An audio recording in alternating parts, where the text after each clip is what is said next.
What's up everybody, and welcome to another edition of AGR's Pop Culture Reviews. Now the last time I did a review on a figure from Fallout 4, people got a little bit bent out of shape because I got a little too political. Well, here's the thing guys, as citizens we're supposed to be talking about politics. As a matter of fact, I'd go as far as to say it's our civic duty to do that. Now if you're not grown enough to get up and have a discussion with some very controversial topics, well then I feel sorry for you. Nevertheless, I'm going to continue my content, and I'm certainly not going to censor it, guys, okay? And not to mention, the game that you're playing, the one that you're all fans of, yeah, it's nothing but political. So guys, it's time to grow up, because I'm not going to change my content. I do welcome opinions, and actually, that's the whole point. The one thing I'm not going to succumb to is censorship. And here's the thing guys, if you have all these complicated issues really figured out, then start a YouTube channel. I would love to hear your opinions.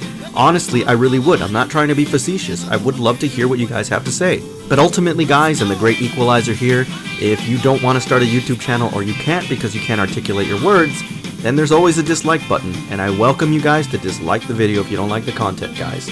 But enough of that nonsense. Today we have something really special. I've been waiting for this figure for a long time, ever since I received the T45 Power Armor, to see what the difference is. Personally, I do like the T60 Power Armor a little bit better. So today we're going to be taking a look at THREEZERO'S 1/6 scale version of the T60 Power Armor from Fallout 4. Let's take a closer look.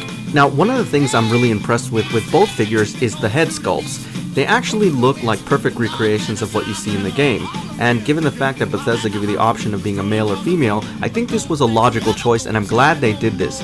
What I think is pretty cool here is that if you're a serious collector and wanted to display your figure both with the helmet and with the helmet off, you don't feel like you just bought a duplicate figure, you actually get a completely different head sculpt, which is nice for variety in terms of your collection. Admittedly, at first glance, when you take this armor set out of the box, you don't really notice too much of a difference from the T45 Power Armor, but the subtle differences are there. There's still a lot of detail in terms of the working inner parts of the suit, meaning the servos and the exposed hoses, which is fantastic. I do have to say though, what really separates the T60 Power Armor is definitely in the details of the wash and the wear. Basically what they did is they did a lot more of an effect of rust on this suit, and it looks absolutely beautiful, making the T45 Power Armor by comparison look relatively clean. Again, I have to mention that the T45 Power Armor almost had kind of this blue hint to it, which, I don't know, made it look a little bit weird. I mean, it doesn't mean that it looks bad, but it was a little bit off. This one, by comparison, they did kind of a true steel color. Those copper accents look fantastic in terms of how they simulated the rust, and it just looks a lot more organic than the T45 Power Armor. I absolutely love what they did here. The other thing about the T45 Power Armor is that its edges were a lot more round and a little more, I guess, non-robot looking. But the T60 Power Armor has a lot more jagged edges, which in my opinion just looks a little bit more badass and looks like it'll really kick the crap out of something. While the T45 Power Armor came with the Authority laser rifle, this one comes with this beautiful assault rifle, and it's actually very customized. The cool thing about it is that it does come with a drum magazine. I love the detail here, and they also did something very interesting with the kind of like triggers.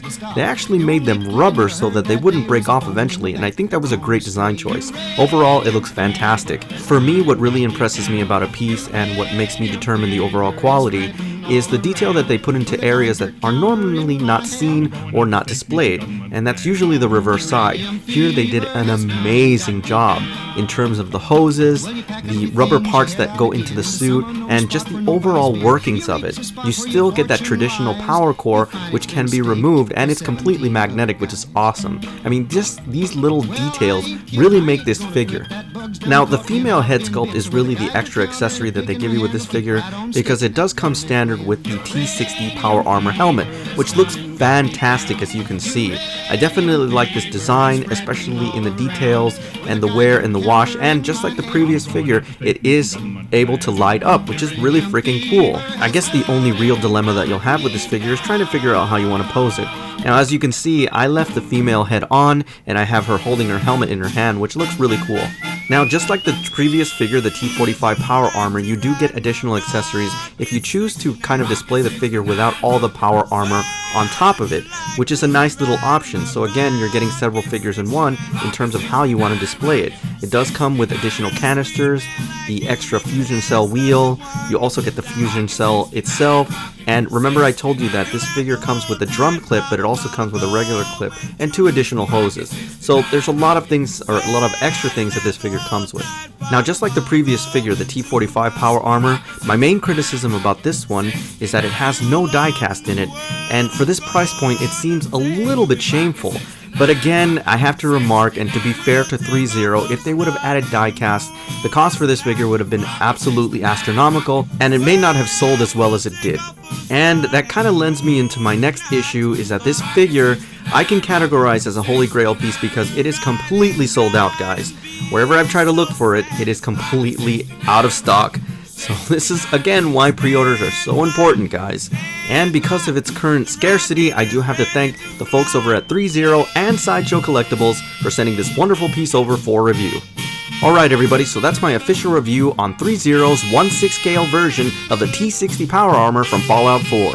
As always, I thank you for tuning in, and I'll see you on the next AGR's Pop Culture Reviews.